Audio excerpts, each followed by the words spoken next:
Шахрун жаалаллаху сиямуху фаридатан. Осы айда Алла тағала ораза тұтуды біздерге парыз қылды.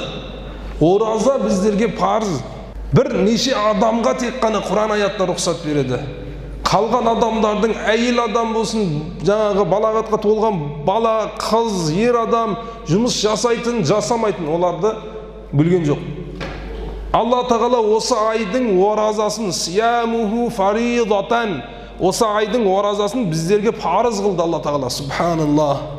Ораза тұту тек біздің үмметте парыз емес. Бұл басқа үмметтерде де парыз болды. Алла тағала Құранда айтқан, басқа үмметтер сияқты сіздерге де Рамадан айдың оразасын парыз қылдық дейді. Ва қияму лейлихи татауан. Осы айдың түнде қараңыз, осы айдың қиямы, яғни түнде түн намазы, яғни тарауих намазы біздерге татауа, біздерге сүннет амал дейді.